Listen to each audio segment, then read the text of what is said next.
I'm Matthew Mulwick.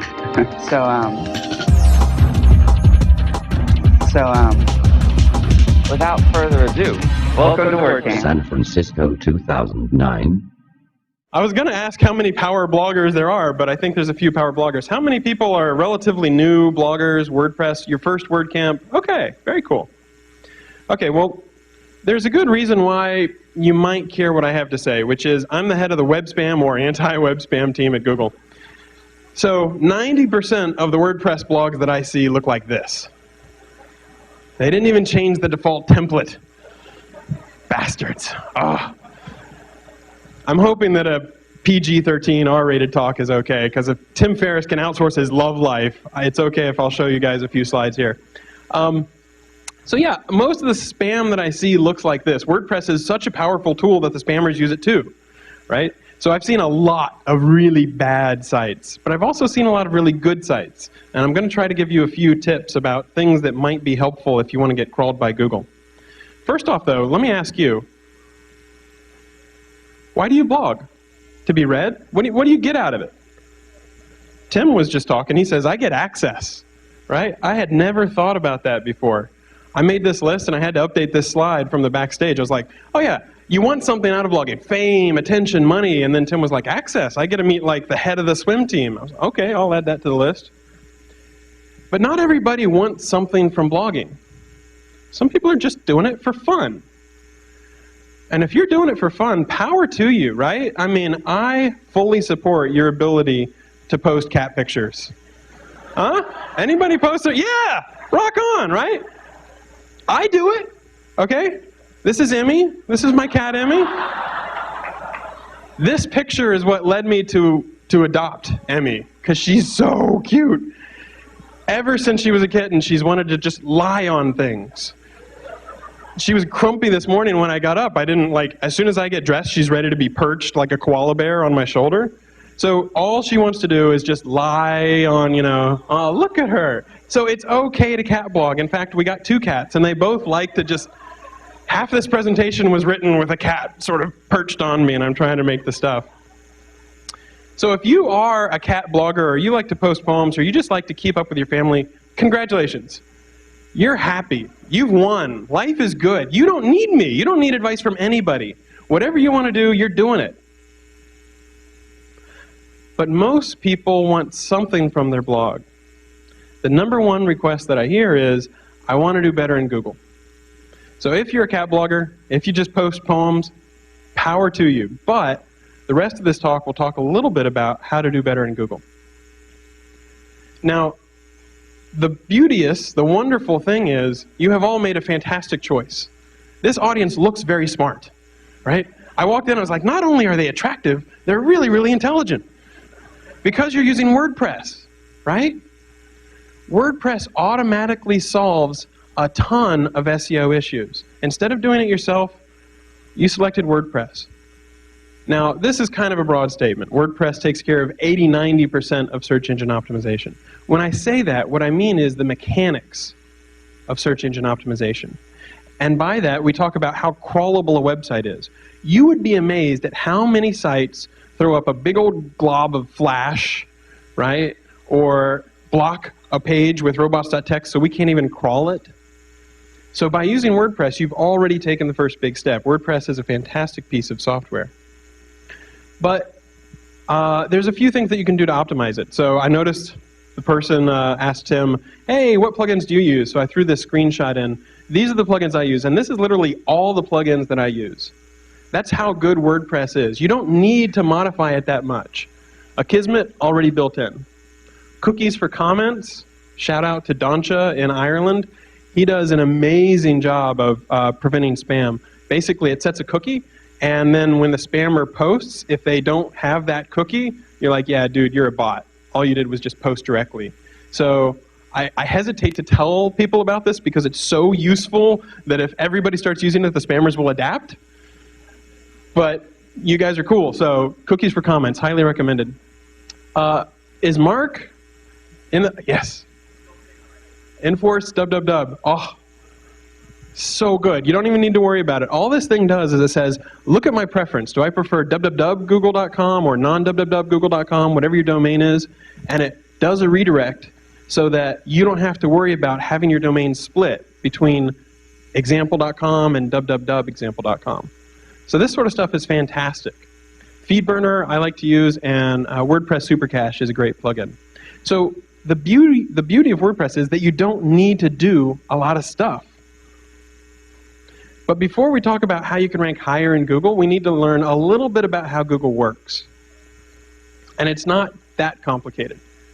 We crawl roughly in order of PageRank. That means the more PageRank you have, the faster you're likely to be found, the deeper we'll crawl on your site, the more often we'll visit your pages to see if they've been refreshed. Okay, cool, PageRank, magic green juice. How do I get more PageRank? First, what is PageRank? Anybody want to tell me? It is named for Larry Page. Larry Page and Sergey Brin, the two co-founders of Google. What is PageRank? Okay, it's not that secret of sauce. It's not green fairy dust. Let's just walk through a very simple eigenvector. It's really simplicity itself. So, singular value decomposition. Let's just go ahead and... Wait, you didn't show up at 10 a.m. on a Saturday morning to talk math? No? Okay, all right. PageRank at a 50,000 foot view is this. It's the number of people that link to you and how important those links are. So, one of my favorite examples, suppose you have a buddy from college, right? And you have a blog and he has a blog. Suppose you've got 10 comments, or 10 links pointing to your blog, and your buddy has 20 links pointing to his. Who has more PageRank? Well, he's got 20 links, you've only got 10.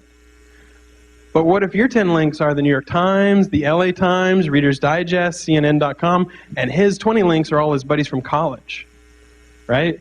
So PageRank is not just getting as many links as you can, please give me more links, I have to have more links. No, it's also how important they are. So having high quality content can really make a big difference. I promise I won't get more technical than this. It looks a little complicated, I'll walk through it very quickly, but it's not as bad as it looks. Look at this page right here. These are links coming into one page. PageRank is at a page level, page, and these are outlinks. So imagine this is your blog. If you've got a bunch of links pointing to your blog, and your blog homepage has a PageRank of 9, let's just say 9 in an abstract sense, and you've got 3 outlinks, you more or less divide that 9 by 3, and the 3 goes out on each of the outlinks. That's the basic idea behind PageRank. If you look at the top one, this guy's got a PageRank of 100. He's got a lot of PageRank. And he's got 2 outlinks. So each of those 2 outlinks, you take 100, you divide by 2, because you've got 2 outlinks, and 50 goes to each one of those. That's literally the idea behind PageRank. It's that simple. Now, in practice, if it really worked this way and you had a loop, PageRank would just keep cycling around forever and ever and ever, and mathematically speaking, the world would blow up. You don't want the world to blow up. So there's a little bit of an additional thing, which is that PageRank kind of evaporates. A little bit of it decays every time it goes across a link. But that's literally the idea behind PageRank. It's the number of links you get pointing to you and how important those links are. Now, I always worry when I talk about PageRank because a lot of people, as soon as they hear about backlinks, they're like, I need backlinks. I need a lot of backlinks. I need thousands of backlinks from thousands of places.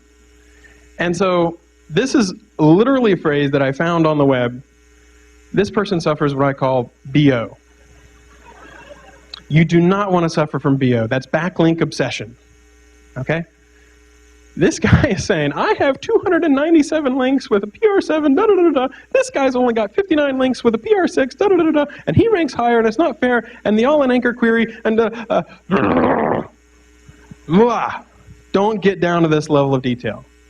Think about it at a very high level. You want to have people know about you. You want those people to be reputable. So search engine optimization you can spend an infinite amount of time learning about.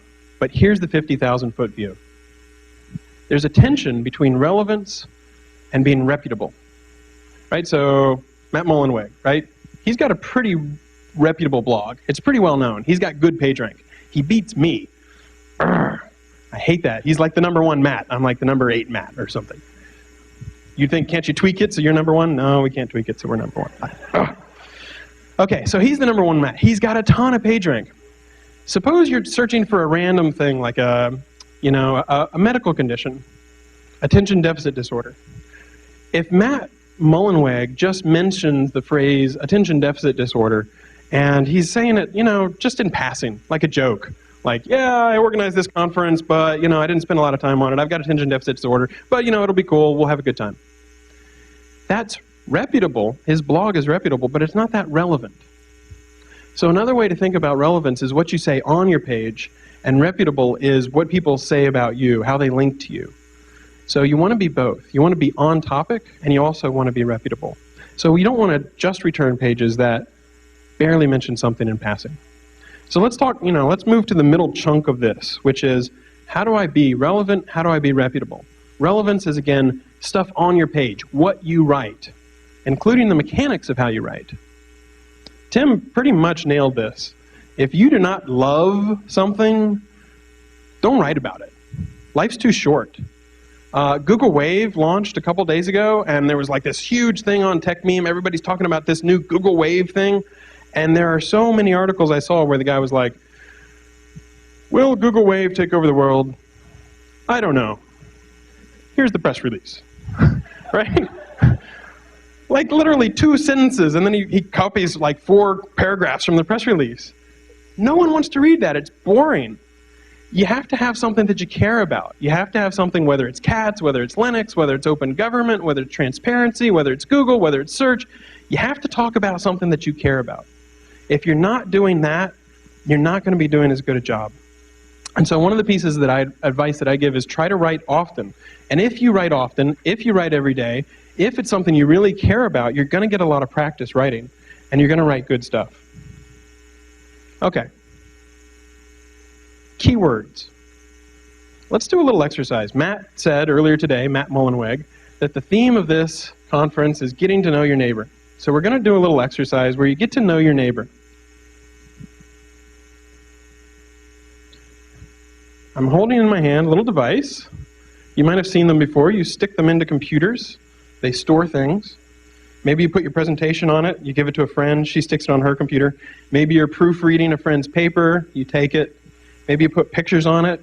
Maybe your mom sends you one. You've all seen these, right? This is not alien technology. Think in your head, if you were going to go to Google and you were going to type in what this is, prepare your search query. What is this? What is this device? Don't say it out loud. Okay, I'm going to Google. I'm going to go buy one of these. Ooh, it's retractable. Wow, cool. Now, turn to the person next to you and compare notes. Literally, take a minute and say, what would you search for on Google and what would I search for on Google? I'll wait.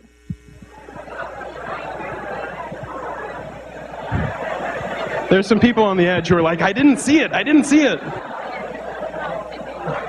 Okay, okay. Cool, cool. Now you've gotten to know your neighbor a little bit. So let's hear, what did you type into Google to find this? Flash drive? USB drive? Thumb drive? What else? What have I not said?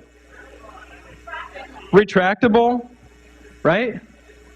So you think, oh yeah, this is a USB drive. Your neighbor thinks, no, this is a thumb drive. And the person on your right thinks, no, it's a flash drive. And somebody might not even use the word drive, right? So the takeaway is, if you were a blogger, think about all the different ways that someone can describe something. Think about all the different ways that you can naturally fit that into your post. Now, I'm not talking about saying, would you like to buy a thumb drive? If thumb drives are you, then you would like to get a thumb drive, which is really good. Right, we'll see an example of that later on in the talk. Instead, think about ways to naturally put that into your post. Hey, buy a flash drive. I was using this one thumb drive, which is really cool. It works via USB.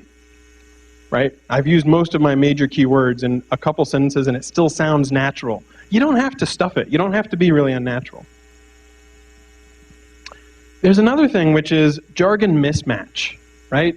A lot of the times, if you're in a particular industry, you're thinking about, what are the words people are going to use, and you don't think about what a regular user is going to say. So, for example, earlier this week, we were doing a site review, and we were giving SEO advice to people who had sites. And this was a site. This is pretty cool. This is the University of California at San Francisco. and they have a site about HIV. Okay? Now, what is this? Oh my God! This is the home page. You land on the home page and you're like, recommendations for use of antiretroviral drugs in pregnant HIV-infected women for maternal health and interventions to reduce perinatal HIV transmission in the United States.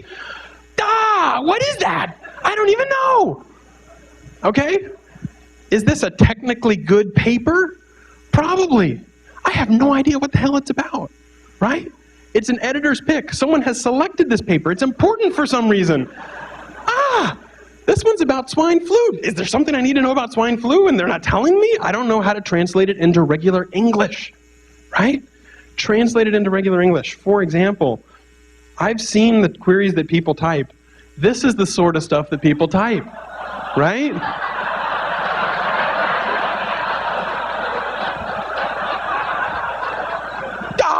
Do I have AIDS? I don't know, right?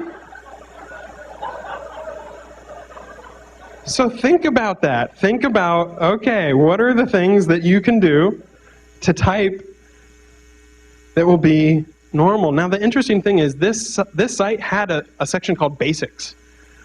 And if you clicked on Basics, these were the things you saw. I just tested positive. Now what? That should have been the front page, right?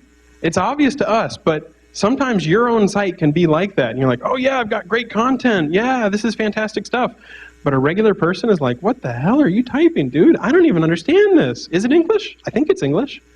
So you'd be amazed how much help you can get just from feedback, just from asking your friends or a regular person to sort of look at this and say, okay, cool.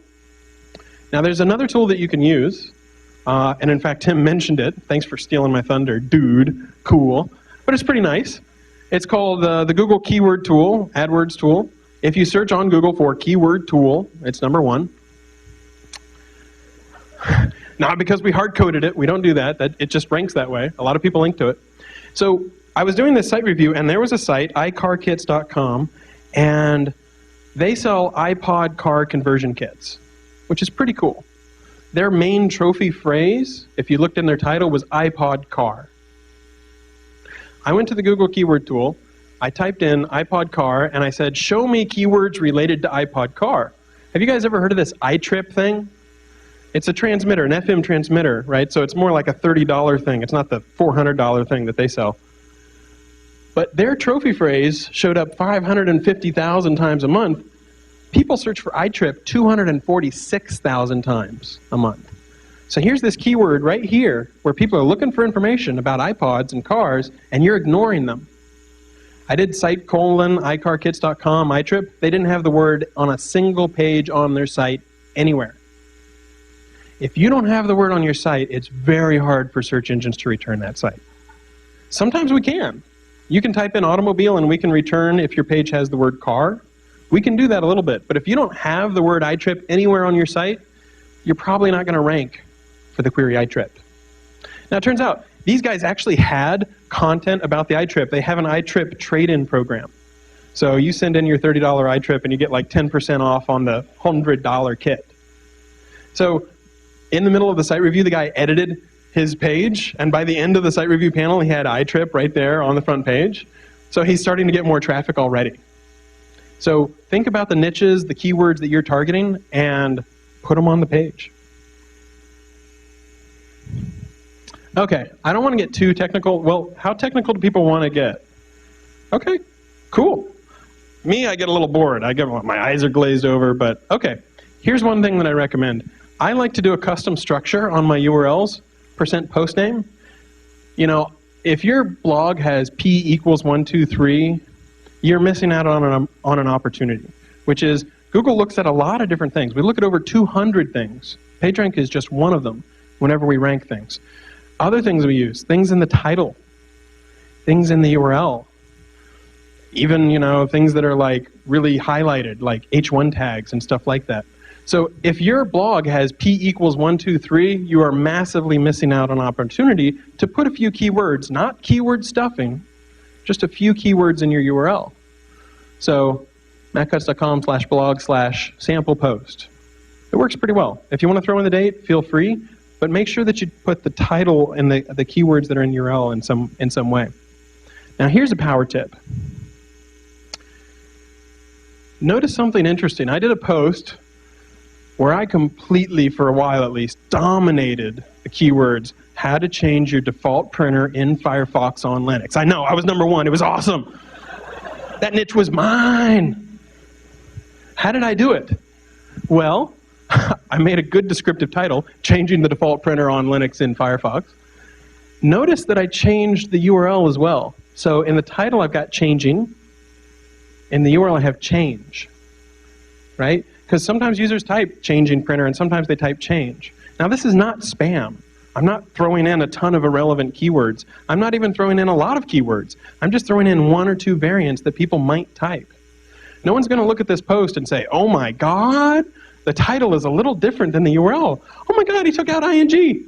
Throw him in the clink. That's not the way it works. But just by doing some simple things like having title and URL and viewing them as separate opportunities to put a few keywords in, now you can rank for both changing and change. Relatively simple, but a lot of people don't think about that level of detail. So if you're doing a post, it's worth doing the post and then going to the Google's keyword tool, think about the words you want to rank for, type those words in, make sure those words are in your post. This is a little bit of a in detail, but you can also have your categories be good keywords. Don't just make your categories cool stuff. My categories are like Linux, search, SEO. So if somebody has those categories, they're like, oh, okay. Now I don't have to include the word search on every single post. It's in my category. If you're going to put keywords in your URL, like I showed, it's better to do dashes, right? So my dash keywords. Underscores can work. Dashes are a little bit better. But no spaces is pretty bad, right? Has anybody seen the site expertsexchange.com, right? Some people like it. Some people don't. If experts exchange were all one word, you know it can be experts exchange, right? You don't want to rank for experts exchange, right? And if it's all one word, some people are like, I read it a different way. So put some dashes in there, and then you can have separators. Search engines do look at dashes. They do look at separators like that. Now, if you use underscores or if you don't use spaces up until now, should you go back and change every single thing on your previous posts? Should you rename them and change all those old URLs to add dashes? No! Why? Because of Ferris's law. Don't do things if they're not fun, right? Search engines do a relatively good job at doing separators, but spend your time on making better content. Don't worry as much about small things like that. It's just something to be aware of going forward in the future. And finally, talking about relevance, we're talking about on-page stuff. Don't overdo it, right? This was a site that put itself up for review earlier this week. Can you guess what it's about? It's about furniture. It's a lot about furniture. In fact, if you notice, this first paragraph is all one sentence. Oh, yeah. Let me just read the last half of that paragraph. Manufacturing and offering for sale innovative modern furniture and antique wood furniture made according to our valued customers' esteemed order and requirements of home furniture, hotel furniture, as well as office furniture for the use of indoor furniture and outdoor furniture purposes. Furniture, furniture, furniture, furniture, right? You've ever seen Brian Regan? He just goes crazy. Like, you can overdo it. Google doesn't say, oh my God, he included the word furniture 400 times in the post. It must be really, really relevant. It's got to be 400 times better than that other post that only mentioned furniture once. That's not the way it works. After you mention furniture once, 2, 3 times, we know you've got furniture on the mind. It's okay. You don't have to say furniture as every third word. You don't need to bold it, right? Right? Oh man, users don't like this, believe it or not. Other things that this site did, they rattan. You've heard of rattan furniture? At some point they misspelled it as rotten furniture. Right? Yeah, well, judging from the website, I don't know. So you don't need to do this. You can mention furniture 2 or 3 times, and that's enough. You don't have to go overboard on it. Okay, so to sum up, on page, being relevant, being on topic, talking about the things you care about. Find something you care about, and as a result, you'll write about it more often, which gives more material that search engines can find. And pay attention to the mechanics, some of the small things that I've mentioned, but don't overdo it, right? If you're reading it aloud and it sounds stilted, you're overdoing it. If you give it to a friend and you notice your friend is like sneering or raising their eyebrow, you're overdoing it. Okay, so that's half the battle. Now let's talk about how do you gain a reputation? How do you get to be more known? How do you get more page rank, more people linking to you? Be interesting. Anybody ever heard of fake Steve Jobs? Has anybody bought the book? It's pretty good. I was like, this one note gimmick cannot last for an entire book. It can. It's a lot of fun. I love this. He's like, I fired that idiot Jerry Yang. I'm like, whoa. This guy's, he's pretty mean, right? Now, it turns out this was actually Dan Lyons. He's got a pretty sweet gig at Newsweek now. So he did pretty well. Earlier this week, someone started a fake blog for Carol Bartz, who's the CEO of Yahoo. The first post, I was on the floor laughing so hard, I instantly added it to my Google Reader. I want to see what else they have to say, right? So being interesting is really important. If you're the guy who's phoning it in, you're like, oh, I want to rank on Tech Meme, or I want to write about celebrity news, so I'm going to talk about John Mayer and Jennifer Aniston for the 88,000th time, and I'm not going to add anything new to it, no new insight. Don't bother writing it. You want to be interesting. And again, it helps the more you write. You get practice, you get into the habit. This is a blog by Sergey Brin, who's one of the co-founders of Google. Did you know that Sergey had a blog? He does. He's written 2 posts. I've never asked Sergey about the blog. On one hand, it's cool. He's written 2 posts. On the other hand, his last post was September of 2008, right? People are not going to Sergey Brin's blog every day saying, I wonder if Sergey wrote something new. Yeah. But if Sergey's posting every day, or if Sergey's posting every week, people will come and check. They will come and say, oh, what's new with Sergey? So you have to update often. Now, this, I have to admit, is my favorite slide in the entire talk, because I'm going to tell you the real, true, deep secret of blogging, and that is Katamari. Has anybody played Katamari?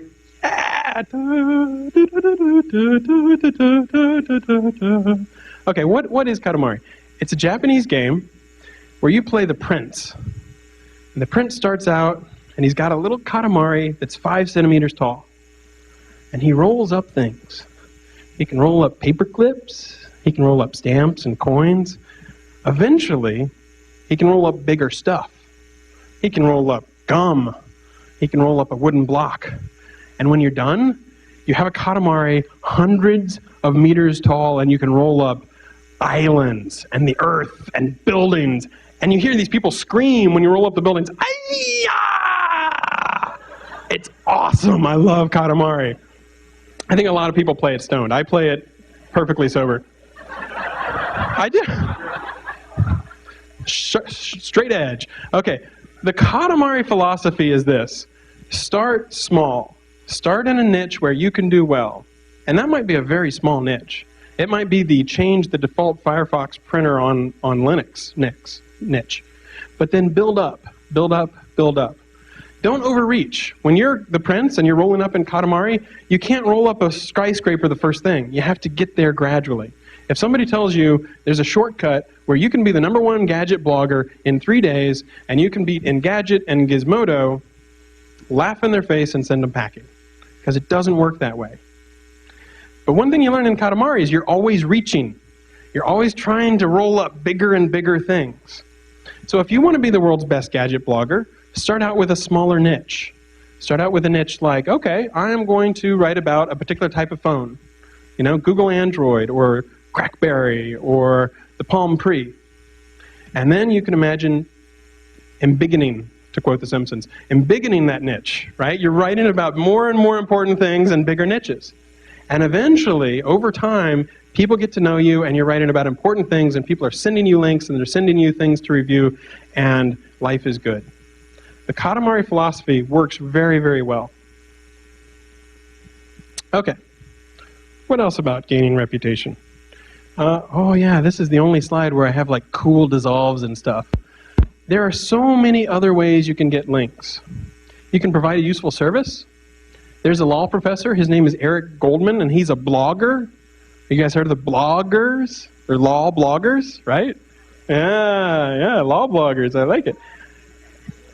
He writes posts about how people have AdWords trademark policy. And not everybody cares about that. But he's got his niche, and it's really, really useful, really, really insightful, because he's a law professor. He knows things that regular people do not know. So you can provide a really useful service, things like a newsletter. Original research or reporting is huge. There's a guy who writes about search. His name is Danny Sullivan. He's very respected because he's written about search for 10 years. And one thing he did is he just looked at what is the spam level on Gmail, Yahoo, and Hotmail. And for a month, he tracked all of the spam that he got, which would be the most annoying thing in the world to do. Right? There's another 400 spams, day 2, here's another 800 spams. But he tracked it. And at the end, at 30 days, he was able to say which service had less spam. It was Gmail. Woo, yay! But that was great original research. Anybody could have done it. Anybody could have counted their spam folder and done that analysis. Have people heard of Louis Gray? Yeah, he's a great blogger. One of the ways that he got to be known is he looked at his referrers. And referrers are your search engine logs. This is like, web logs, where people are coming from, where they're visiting from. And he just noticed some strange user agents, like ReadBurner or stuff like this. And then he was like, what the heck is ReadBurner? And then he did a blog post about it, and like 2 days later, the people were like, yeah, we're making a totally new service, and you found us out. And he did that like 3 times in a row. So just by looking at the bots that were visiting his site, he was able to do some really cool stuff. And from there, he just hustled his butt off, which I respect a lot. Lifehacker? Anybody read Lifehacker? I like to call Lifehacker productivity porn, right? Because you spend more time learning how to be productive than the actual productivity that you get. But you read about productivity all the time. It's so cool, like Merlin Mann, these guys. No, the fact is Lifehacker saves you a ton of time because they have these really high-quality tutorials and guides. Creative niche. Man, if you have one good idea, that can carry you so far. Lolcats? Anyone? Yeah? Rock on! I've made lolcats. F my life. One sentence. You should seriously search for all of these on Google and add them to your Google Reader. It's like the best way to burn time in the entire world. F my life is just all these people who they have sex and then their grandmother walks in and stuff. And one sentence is just like they write one creative sentence. It's really, really fantastic. Some people can draw. Penny Arcade, they can draw. XKCD, the guy can't really draw. But he's really funny. And he knows a lot of science and technical stuff. He found his creative niche. Open source can be a fantastic way to get links and reputation. Write a good project, people will use it. Case in point, WordPress, right? Tons of people use it. WordPress doesn't need any PageRank. It has amazing amounts of PageRank. Live blogging. Anybody live blogging this? All right, cool. So you guys are probably going to get 3 or 4 links automatically while the rest of us are just sort of sitting back and enjoying ourselves because you're actually writing about what's happening in this session. If you can make it to a session that's interesting, live blog it. If you're lazier than that, you can, 2 days later, you can say either you hated WordCamp or you loved WordCamp. People love lists. So if you give people 11 reasons why WordCamp ruled, create controversy.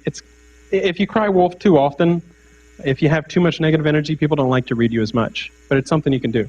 And, Twitter, Facebook, friend feed, there's a lot of people who get to know all these people on various social networks, and it can make a big difference.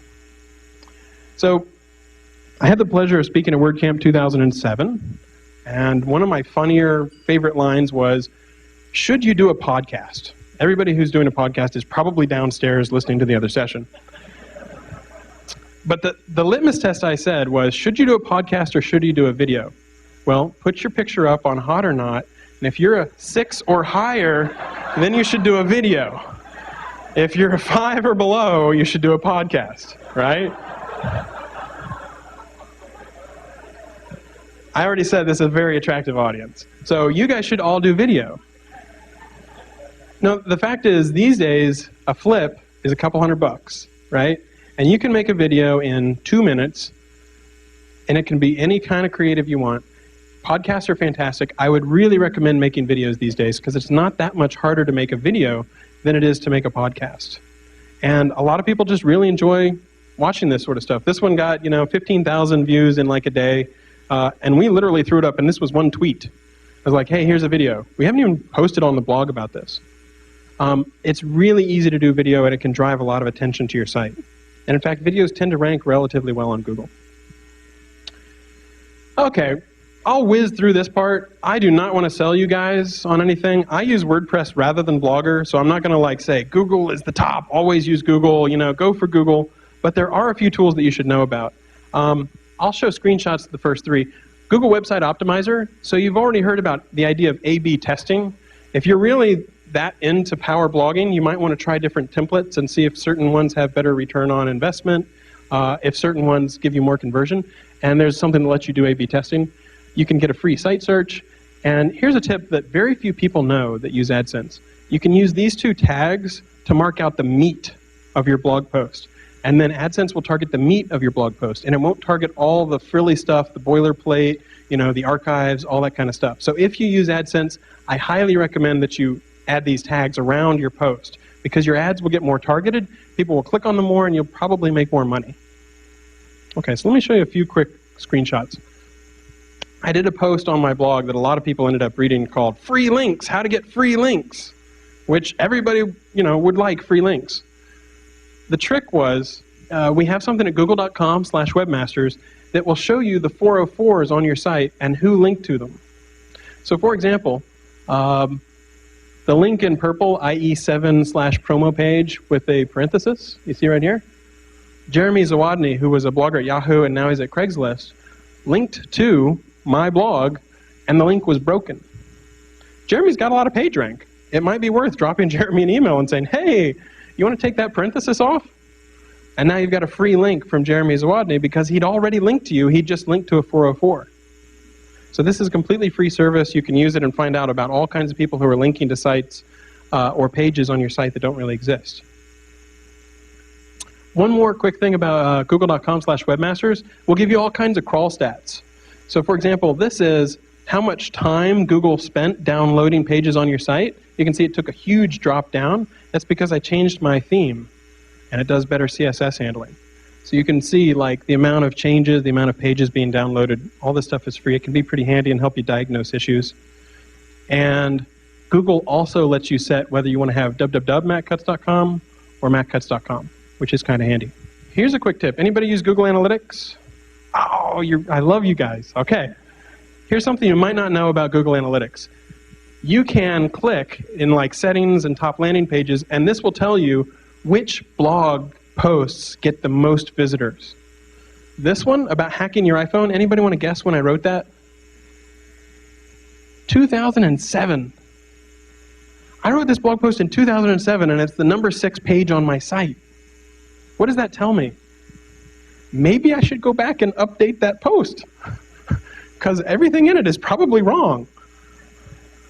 Or maybe I should write a new post. Here's another one. One of my top 10 posts is 3 solid Gmail productivity tips.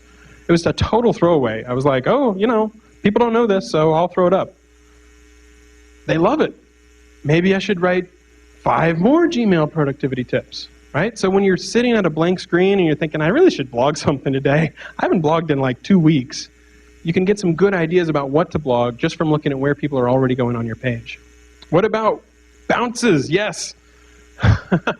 So bounces tell you how often people land on your page and then leave. Right? If people come from Dig, they come on your page and then they leave. So if you try to reduce the amount of bounces, that can mean more people on your site, which can mean more ads, it can mean more revenue, it can mean more clicks, all that sort of stuff. A very simple trick, which I haven't done on my newest template, is show related posts, right? Someone has just finished reading your blog. It was a great article. They have a warm, happy feeling towards you. What do now? They leave. Why? Because you didn't give them anything else to do. Show them related blog posts to this one blog post, and they liked it enough to read down to the bottom, they might click and read some more. So that's the simplest way in the world to reduce the number of bounces which leads to more people on your site for longer periods of time. FeedBurner is kind of nice. You can tell where people are coming from, how many, blogs, how many visitors and stuff you're getting. Got about 5 minutes left, so let me just finish with some things that you should probably not do. This is an email that I got September 2008. You can see it's, be a lazy Google millionaire. Here I've been working at Google for 9 years and I could have just filled out forms and collected my cash. If only I'd known, right? If something looks too good to be true, it probably is. Has anybody heard of this Google Money Tree thing? Consumer Reports just wrote about them. The Better Business Bureau got 478 complaints about them, and the last 460 hadn't even been responded to. So learn how to make $107,000, $389 in 6 months, filling out forms and doing searches on Google and Yahoo. I call bullshit. This stuff is not endorsed by Google. It's incredibly spammy. What tends to happen is you pay $3.88 for access to something, and you're secretly enrolled in a program where every month you're billed $72 until you opt out. That's what's usually going on with these money tree systems. So you see the things, people are like, oh, make tons of money, you can't help but make money, you're too stupid to tie your shoes and you'll make $107,000.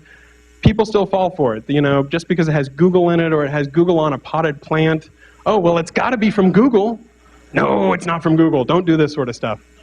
One thing I love about WordPress is Matt and Automatic in the terms of service for WordPress.com specifically say don't spam, right? Don't do things like paid posts. It pisses off your users. It tends to get caught pretty quickly.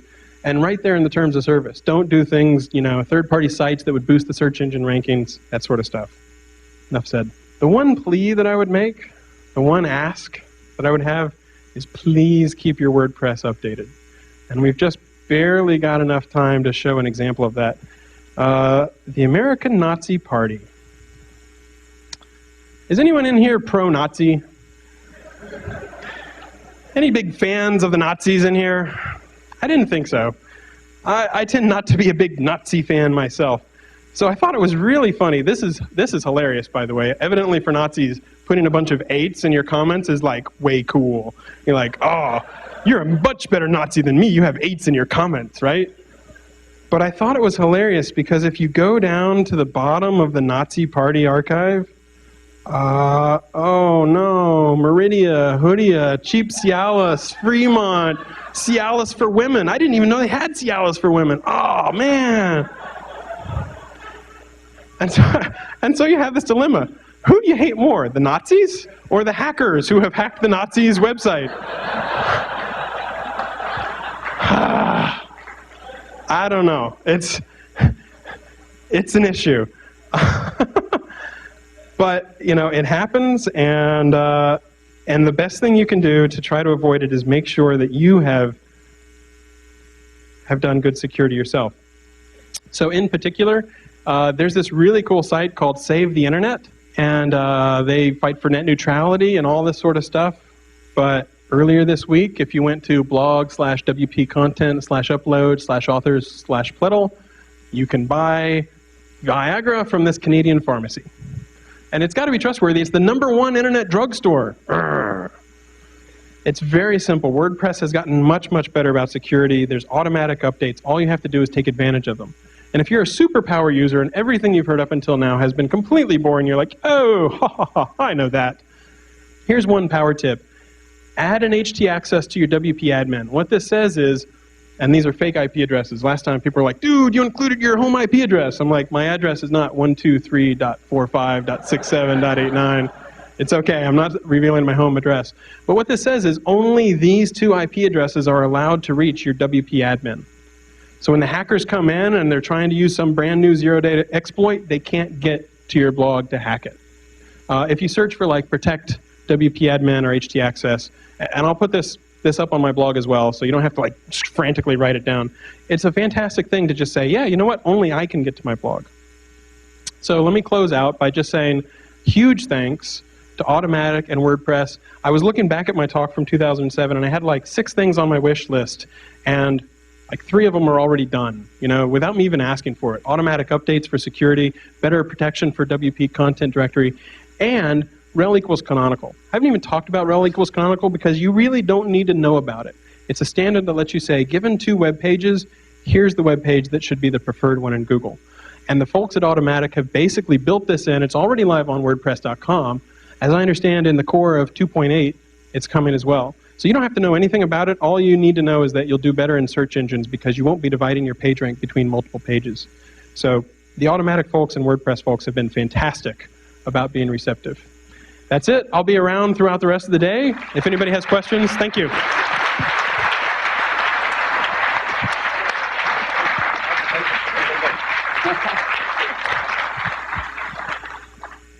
So he said I was the #1 mat on Google, right? I searched. I am right now the #3 mat on Google. I know. There is a dancing fellow. You know this guy? He does this thing. He's kicking my butt. So what did you say? Not more links, but high quality links. Well, we have all these high quality bloggers here. If you link to ma.tt with the anchor text mats, maybe I can get back up. But I can't dance. So I'm mashing my way. So